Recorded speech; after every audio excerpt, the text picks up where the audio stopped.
आपके लिए लाया हूँ इलेक्ट्रीशियन थ्योरी से संबंधित क्वेश्चन। तो चलिए बढ़ते हैं क्वेश्चन की ओर। हमारा पहला क्वेश्चन है, आर्मेचर कंडक्टर में ईएमएफ की दिशा देखते हैं। ऑप्शन ए कार्क स्क्रू रूल द्वारा, ऑप्शन बी फ्लेमिंग के दाएं हाथ के नियम द्वारा, ऑप्शन सी फ्लेमिंग के बाएं हाथ के नियम द्वारा और ऑप्शन डी इनमें से कोई नहीं।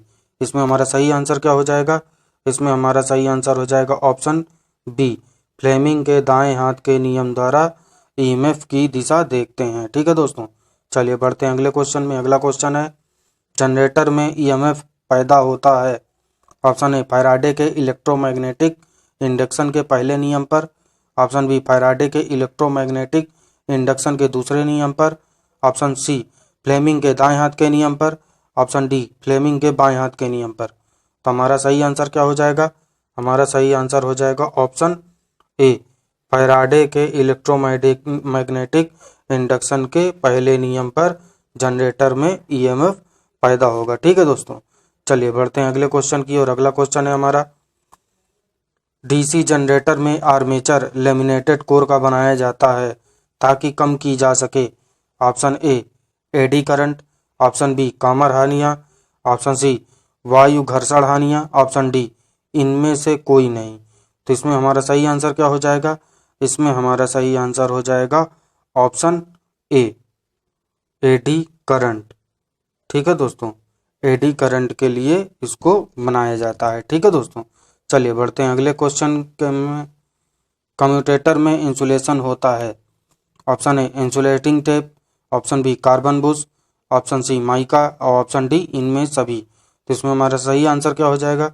इसमें हमारा सही आंसर हो जाएगा ऑप्शन सी माइका। कम्यूटेटर में इंसुलेशन माइका में होता है। ठीक है दोस्तों, चलिए बढ़ते हैं अगले क्वेश्चन में। डीसी जनरेटर में ब्रुश बने होते हैं। Option A copper, option B carbon, option C carbon copper, option D इनमें से कोई नहीं। इसमें हमारा सही आंसर क्या हो जाएगा? इसमें हमारा सही आंसर हो जाएगा option A, copper. DC generator में ब्रुश कॉपर के बने होते हैं। ठीक है दोस्तों, चलिए बढ़ते हैं अगले क्वेश्चन में। अगला क्वेश्चन है, डीसी सप्लाई जनरेटर से लेने के लिए प्रयोग किया जाता है। Option A slip ring, option B commutator, option C speed और ऑप्शन डी फ्रीक्वेंसी। इसमें हमारा सही आंसर क्या हो जाएगा? इसमें हमारा सही आंसर हो जाएगा option B, commutator. DC supply generator से लेने के लिए कम्यूटेटर प्रयोग किया जाता है। ठीक है दोस्तों, चलिए बढ़ते हैं अगले क्वेश्चन में। अगला क्वेश्चन है हमारा, डीसी जनरेटर में कम्यूटेटर का कार्य। ऑप्शन ए अल्टरनेटिंग वोल्टेज को डायरेक्ट वोल्टेज में बदलना है, ऑप्शन बी अल्टरनेटिंग करंट को डायरेक्ट करंट में बदलना है, ऑप्शन सी स्पीड को कंट्रोल करना और ऑप्शन डी स्पार्किंग कम करना। तो डीसी जनरेटर में कम्यूटेटर का कार्य क्या होता है दोस्तों? उसका कार्य होता है ऑप्शन ए, अल्टरनेटिंग वोल्टेज को डायरेक्ट वोल्टेज में बदलना होता है डीसी जनरेटर में कम्यूटेटर का कार्य। ठीक है दोस्तों, चलिए बढ़ते हैं अगले क्वेश्चन में। अगला क्वेश्चन है, डीसी जनरेटर की वोल्टेज किस पर निर्भर करती है। ऑप्शन ए स्पीड पर, option B frequency, option C बनावट, ऑप्शन डी कम्यूटेशन। तो हमारा सही आंसर क्या हो जाएगा? हमारा सही आंसर हो जाएगा ऑप्शन ए, डीसी जनरेटर की वोल्टेज स्पीड पर निर्भर करती है। ठीक है दोस्तों, चलिए बढ़ते हैं अगले क्वेश्चन की ओर। अगला क्वेश्चन है हमारा, क्या डीसी जनरेटर की वोल्टेज बढ़ाई जा सकती है। ऑप्शन ए स्पीड बढ़ाने पर, ऑप्शन बी स्पीड कम करने पर, ऑप्शन डी सी आर्मेचर की लंबाई बढ़ाने पर, ऑप्शन डी कार्बन ब्रुश को बदलकर। तो इसमें हमारा सही आंसर क्या हो जाएगा? इसमें हमारा सही आंसर हो जाएगा डीसी जनरेटर की वोल्टेज स्पीड बढ़ाने पर बढ़ाई जा सकती है। ठीक है दोस्तों, चलिए बढ़ते हैं अगले क्वेश्चन की ओर। अगला क्वेश्चन है हमारा, डीसी जनरेटर में पैरेलल ऑपरेशन करते हैं। ऑप्शन ए क्षमता बढ़ाने के लिए, ऑप्शन बी क्षमता घटाने के लिए, ऑप्शन सी क्षमता बढ़ाने या घटाने के लिए, ऑप्शन डी इनमें से कोई नहीं। इसमें हमारा सही आंसर क्या हो जाएगा?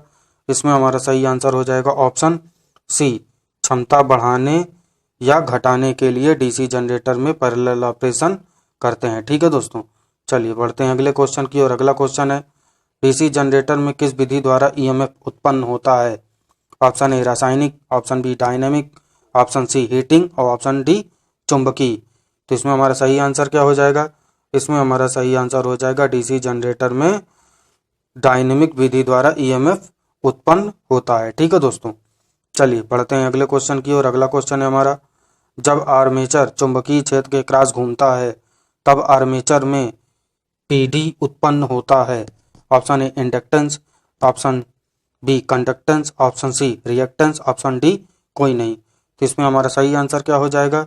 इसमें हमारा सही आंसर हो जाएगा ऑप्शन ए इंडक्टेंस। आर्मेचर चुंबकीय क्षेत्र के क्रॉस जब घूमता है तो आर्मेचर में पीडी उत्पन्न इंडक्टेंस होता है। ठीक है दोस्तों, चलिए बढ़ते हैं अगले क्वेश्चन की ओर। अगला क्वेश्चन है हमारा, फील्ड कॉइल किस वायर से बनाए जाते हैं? Option A steel wire, option B enamelled wire, option C copper wire, option D aluminium wire. तो इसमें हमारा सही आंसर क्या हो जाएगा? इसमें हमारा सही आंसर हो जाएगा option B field coil enamelled wire के बनाए जाते हैं। ठीक है दोस्तों, चलिए बढ़ते हैं अगले क्वेश्चन में। स्प्लिटरिंग की संख्या जनरेटर में निर्भर करती है। ऑप्शन ए कॉइल की संख्या, option B current, option C coil में तारों की संख्या, ऑप्शन डी उपरोक्त में कोई नहीं। इसमें हमारा सही आंसर क्या हो जाएगा?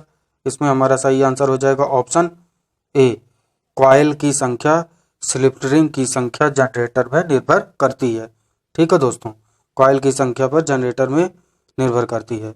चलिए बढ़ते हैं अगले क्वेश्चन में। अगला क्वेश्चन है, राइट हैंड रूल के अनुसार अंगूठा बीच की उंगली व 4 फिंगर के बीच की डिग्री क्या होती है? Option A 180 degree, option B 90 degree, option C आपस में 90 डिग्री, ऑप्शन डी कोई नहीं। तो इसमें हमारा सही आंसर क्या हो जाएगा?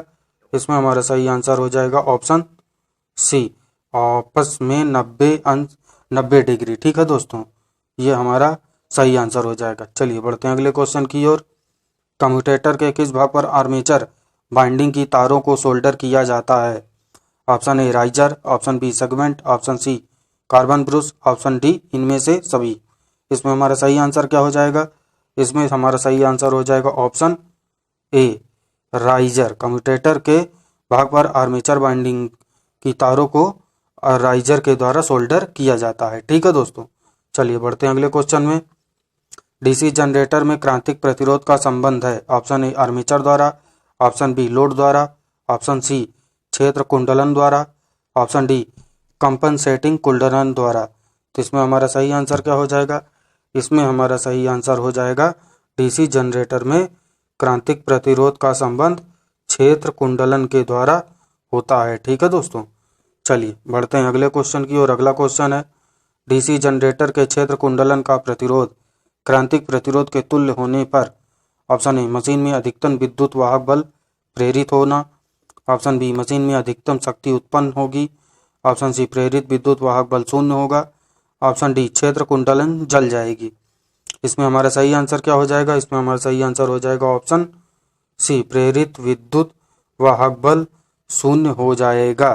ठीक है दोस्तों, प्रतिरोध क्रांतिक प्रतिरोध के तुल्य होने पर प्रेरित विद्युत वाहक बल शून्य हो जाएगा। ठीक है दोस्तों, चलिए बढ़ते हैं अगले क्वेश्चन में। शंट जनरेटर की प्रतिभ्रमण की दिशा विपरीत दिशा में करने के लिए निम्न में से परिवर्तित करते हैं। Option A supply terminal, option B क्षेत्र कुंडलन की ध्रुवता, ऑप्शन सी आर्मेचर तथा क्षेत्र दोनों की ध्रुवता, ऑप्शन डी आर्मेचर अथवा क्षेत्र में से किसी एक की ध्रुवता। तो इसमें हमारा सही आंसर क्या हो जाएगा? इसमें हमारा सही आंसर हो जाएगा ऑप्शन बी क्षेत्र कुंडलन की ध्रुवता।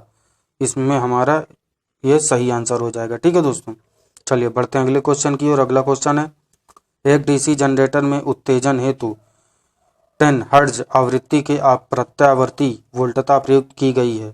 आर्मेचर में प्रेरित विद्युत वाहक बल क्या होगा? ऑप्शन ए शून्य, ऑप्शन बी डीसी वोल्टता, ऑप्शन सी 10 हर्ट्ज की प्रत्यावर्ती वोल्टता, ऑप्शन डी 10 हर्ट्ज की वर्गाकार तरंग वोल्टता। इसमें हमारा सही आंसर क्या हो जाएगा? इसमें हमारा सही आंसर हो जाएगा ऑप्शन सी 10 हर्ट्ज की प्रत्यावर्ती वोल्टता हमारी इसमें आर्मेचर में प्रेरित विद्युत वाहक बल होगा। ठीक है दोस्तों, चलिए बढ़ते हैं अगले क्वेश्चन में। डीसी जनरेटर में आर्मेचर की रेजिस्टेंस सामान्य होती है। Option A 10 ohm, option B 100 ohm, option C 1 ohm, option D बहुत अधिक। तो इसमें हमारा सही आंसर क्या हो जाएगा? इसमें हमारा सही आंसर हो जाएगा ऑप्शन सी 1 ओम। डीसी जनरेटर में आर्मेचर की रेजिस्टेंस सामान्य होती है। ठीक है दोस्तों, चलिए बढ़ते हैं अगले क्वेश्चन में। शंट जनरेटर में यदि फील्ड रेजिस्टेंस 400 ओम तथा 200 वोल्ट उत्पन्न न करे तो शंट में करंट ज्ञात करो। ऑप्शन शंट जनरेटर में यदि फील्ड रेजिस्टेंस 400 ओम तथा 200 वोल्ट उत्पन्न न करे तो शंट में करंट ज्ञात करो। Option A 0.5 ampere, option B 1.0 ampere, option C 2 ampere और ऑप्शन डी 0.4 एम्पियर। तो इसमें हमारा सही आंसर क्या हो जाएगा? इसमें हमारा सही आंसर हो जाएगा ऑप्शन सी 2 एम्पियर। इसमें हमारा क्या सही हो जाएगा? इसमें हमारा 2 एम्पियर सही आंसर होगा। ठीक है दोस्तों, चलिए बढ़ते हैं अगले क्वेश्चन की ओर। अगला क्वेश्चन है हमारा, जनरेटर में रेजिडुअल मैग्नेट क्या कार्य करता है? ऑप्शन ए वोल्टेज उत्पन्न, ऑप्शन बी फ्रीक्वेंसी उत्पन्न, ऑप्शन सी स्पीड उत्पन्न, ऑप्शन डी इनमें से सभी। इसमें हमारा सही आंसर क्या हो जाएगा? इसमें हमारा सही आंसर हो जाएगा ऑप्शन ए वोल्टेज उत्पन्न। जनरेटर में रेजिडुअल मैग्नेट वोल्टेज उत्पन्न करता है। ठीक है दोस्तों, चलिए बढ़ते हैं अगले क्वेश्चन की ओर। अगला क्वेश्चन है हमारा, बैटरी आवेशन हेतु सबसे उपयुक्त जनरेटर है? ऑप्शन ए श्रेणी generator, option B shunt generator, option C compound generator, option D या सभी। इसमें हमारा सही आंसर क्या हो जाएगा? इसमें हमारा सही आंसर हो जाएगा option B shunt generator. Battery आवेशन हेतु सबसे उपयुक्त जनरेटर शंट जनरेटर है। ठीक है दोस्तों, चलिए बढ़ते हैं अगले क्वेश्चन की ओर। अगला क्वेश्चन है हमारा, समानांतर में प्रचालन हेतु उपयुक्त जनरेटर है? Option A shunt generator, option B श्रेणी generator, option C compound generator, option D या सभी। इसमें हमारा सही आंसर क्या हो जाएगा? इसमें हमारा सही आंसर हो जाएगा ऑप्शन ए शंट जनरेटर। समानांतर में प्रचालन हेतु उपयुक्त जनरेटर शंट जनरेटर होता है। ठीक है दोस्तों, तो दोस्तों मैं आज का वीडियो यहीं समाप्त करता हूं। आपको मिलता हूं अगले वीडियो में। अगले वीडियो में इसी तरह के कुछ क्वेश्चन लेके आऊँगा। तो अगर मेरा ये वीडियो आपको पसंद आया हो तो प्लीज़ लाइक कीजिए, सब्सक्राइब कीजिए और शेयर कीजिए और मेरे अगले वीडियो में मिलते रहिए। चलिए धन्यवाद दोस्तों।